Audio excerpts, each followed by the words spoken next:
My English mother left my Afro-Trinidadian father on the Caribbean island of Trinidad when I was 1, moved back to England with my sister and me. My father had been a terrible womanizer during their brief marriage, and so my mother wanted nothing more to do with him. And so it was that they made the deal. My mother wanted nothing from him, not even child support. She just wanted to be able to raise my sister and me on her own in England. Now, my father agreed to these terms on one condition, that when we turn 18 and want to meet him, she won't stop that from happening. Now, as a result of the deal, I grew up in the conservative southeast of England. Now, the 80s was a time of great political strife and racial tension, which meant that almost every day that I walked out of the house, I was called some kind of racial slur, whether it be nigger, wog, coolie, packy, or my personal favourite, half-caste, because at least that one was accurate. They'd tell me, "Go back to the jungle, half-caste," which I would have happily done had I known what jungle I came from. But I had no memory of Trinidad. When I was 18, I moved to San Francisco, and so I spent the first year trying to figure out how the States worked. And then once I felt like I got that down, I decided it was time to visit my jungle and meet my father.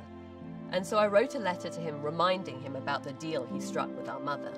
Now, it's a little bit hard to explain, but I really felt like I needed to meet him, because even though it was too late for him to be a father to me, I really felt that there was part of my identity that was missing, and only by meeting him could I finally be made whole.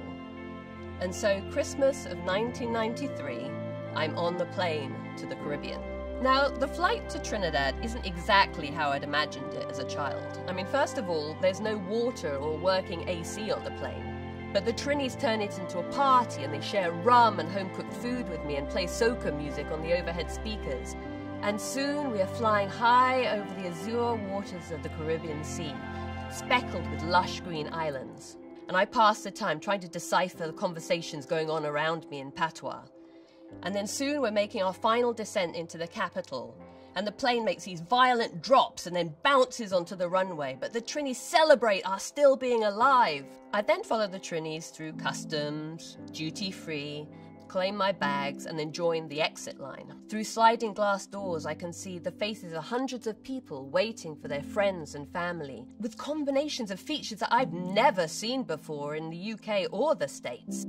And it's then that it finally occurs to me, I'm in Trinidad, the country that I've dreamed about visiting ever since I was a child, the reason for all the racism I've suffered. When the English kids told me to go back to the jungle, half-caste, this is the jungle that they're talking about. I'm finally here, and I've no idea who I'm about to meet. Well, panic starts to boil deep inside me. I'm about to meet my biological father for the first time. But what if I don't recognize him? I mean, the only photo I have of him was taken in the 70s. And in it, he has a 3-inch afro and sunglasses so big that they cover half his face. Well, now, through the baggage check, only these sliding glass doors stand between me and this total stranger. Take a deep breath, and I step outside. We'll talk about an assault on the senses. Hundreds of people push in on me looking for their friends and relatives. There's no barrier allowing exiting passengers a second to get their bearings. No, this is sink or swim. So I do what any neophyte would do under the circumstances.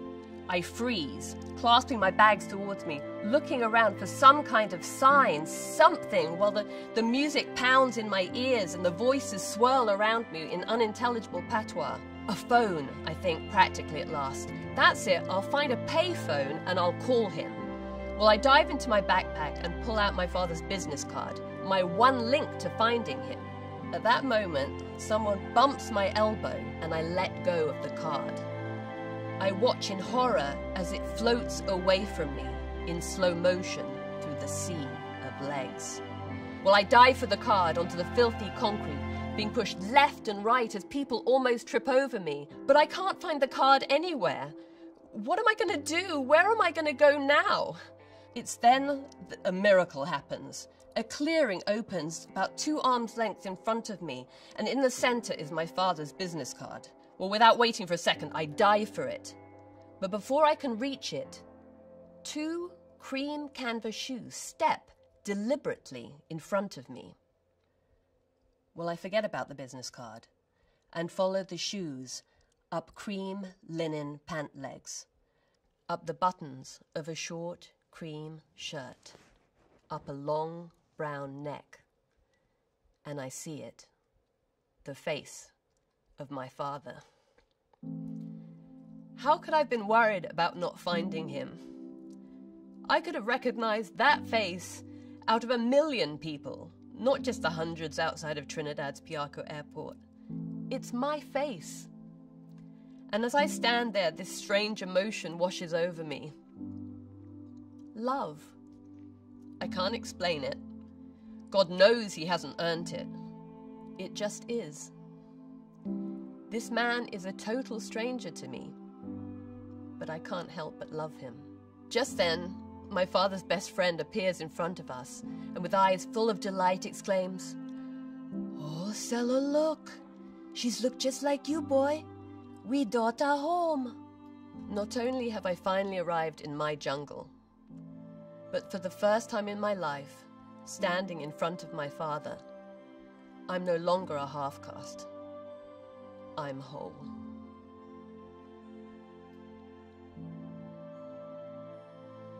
Thank you for listening to my story. My name is Lichelli Lazar-Lea, and if you liked it, please subscribe.